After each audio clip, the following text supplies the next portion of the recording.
Merci beaucoup de nous rejoindre ici à 3ABN français. Nous avons un invité spécial, Kendall Bacchus. C'est un artiste. Il joue du piano. Il est allé à 3ABN 3 fois et il a enregistré plus de 30 programmes avec de la musique. Nous aimons vraiment écouter sa musique parce que nous pouvons dire que c'est un don de Dieu. Kendall, je veux te souhaiter la bienvenue à 3ABN français et je veux te demander quelle chanson tu vas jouer pour nous ensuite. Bien sûr, cette chanson s'appelle Far and Near the Fields Are Teeming et c'est en fait un vieux classique hymne. Et j'adore les hymnes. En fait, j'ai récemment découvert que depuis le début de l'Église adventiste du septième jour, nous avons eu 5 recueils de chants différents. Le tout premier hymnaire a été compilé par le mari d'Ellen White, James White. Et puis, nous en avons un autre qui a suivi celui-là. Et je pense que nous en avions un appelé Christ in Song après celui-là. Puis nous sommes arrivés au Church Hymnal et actuellement, nous avons un autre recueil de cantiques appelé The Seventh Day Adventist Hymnal.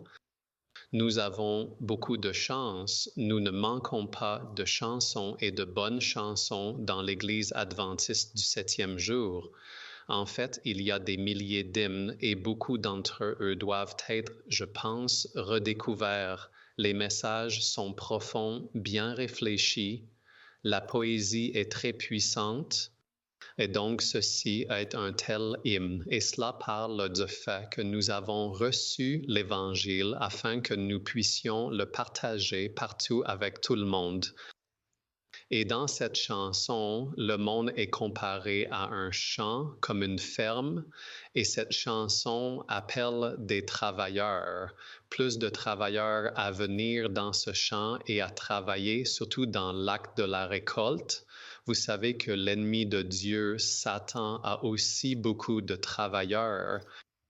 Et il récolte la grande moisson dans le monde parmi les gens. Et toutes ces personnes, malheureusement, ne recevront pas la vie éternelle. Mais Dieu nous demande de faire partie de cette récolte de personnes qui peuvent recevoir la vie éternelle, quelque chose que nous ne pouvons pas acheter avec de l'argent. Donc, ce chant est une sorte de supplication où nous nous encourageons mutuellement à partager l'Évangile et à faire partie de l'œuvre de la moisson. Alors voici, loin et près, les champs sont pleins. Très bien, merci. Nous allons simplement nous détendre et vous écouter jouer ce prochain morceau.